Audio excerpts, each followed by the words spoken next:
大家好，我是謝飛啊。刚看了世界杯阿根廷和佛得角这场比赛啊，在開賽前呢，我洋洋灑灑的寫了一篇關於這場比賽的一個預測前瞻分析的文章。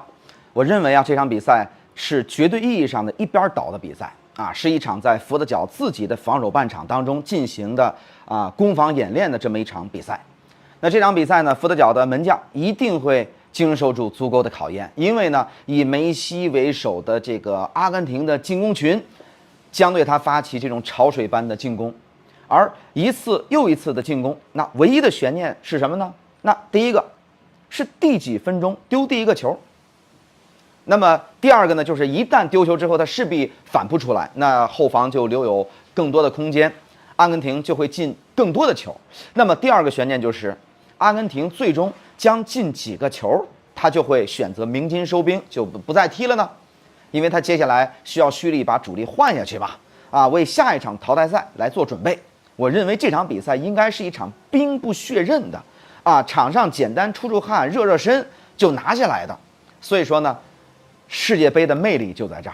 等比隨着移民的到來，越來越失去它過去傳統的特點。舉個例子比方說日耳曼民族。過去呢被稱為德意志戰車，無論是德意志還是戰車，您聽聽這名字是吧，都足以說明過去德國隊的打法風格。當然，現在的德國隊呢，早已經不是人們印象當中那個德國了。不光是因為瓜迪奧拉執教拜仁，從而影響到了德國足球長久的風格，而是過去血統純正的日耳曼民族這個人口逐漸的就被西移民所取代。過去印象當中嚴謹到矮板的德國已經不復存在了。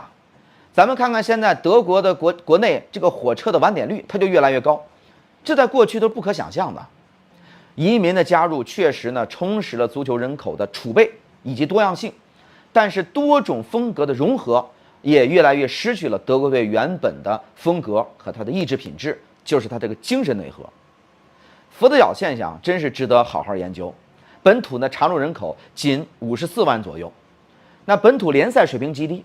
本屆世界杯呢，26人大名單無一人在國內聯賽踢球，而佛得角的這個佛得角裔的僑民全球約有100萬人，在葡萄牙就有將近30萬。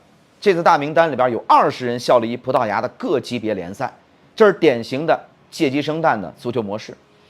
那麼將這個佛得角呢稱為葡萄牙2隊或者3隊，應該說是很貼切的。其實 C 羅都還有1/8的佛得角的血統。如果當年有人把他規劃到佛得角，也許這次梅羅就能提前相遇了。所以呢，總拿國足跟佛得角比很不公平的。他們的足球人口無論是數量還是質量，說實話我們都難以企及。這個法國隊呢是移民政策的受益者，也是利用移民政策建立全球球探網絡以及選材和青訓做得最好的。法國的总人口呢大概是6800萬人口，注冊足球球員220万。戰後有大量的北非、西非前法屬殖民地移民定居法國。咱們看看法國队成員姆巴佩呢有喀麥隆和阿爾及利亞血統，坎特是馬里血統，楚阿梅尼呢有喀麥隆血統。等等，其實很多。法國球探的網絡遍布非洲的法語區比如說像塞內加爾科特迪瓦、馬里剛果、阿爾及利亞、喀麥隆、摩洛哥等國。法國足球選材的範圍太廣了，也是這些年它的人才源源不斷的一個原因所在。當然，法國自己先掐尖挑了一部分，剩下的其他國家挑。於是呢，挑完之後，摩洛哥都還能成為世界杯上一個重要的黑馬。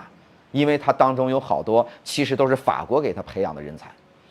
這兩天呢，我們刷到不少的視頻都在說佛得角隊員的這個家屬沒錢來看比賽，佛得角呢靠中國援建體育場才助力他們打進世界杯。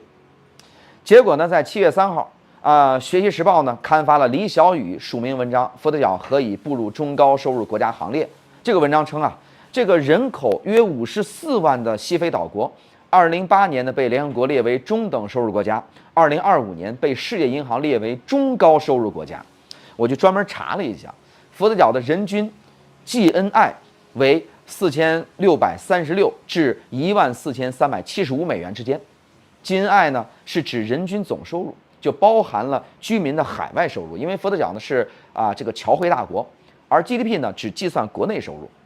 看到佛得角在中國的援建之下，不僅足球越來越好，人民群众的生活水平也是越来越高，那真是令人欣慰啊！好了，感謝收看这期的协飞观察，我們下期节目再见。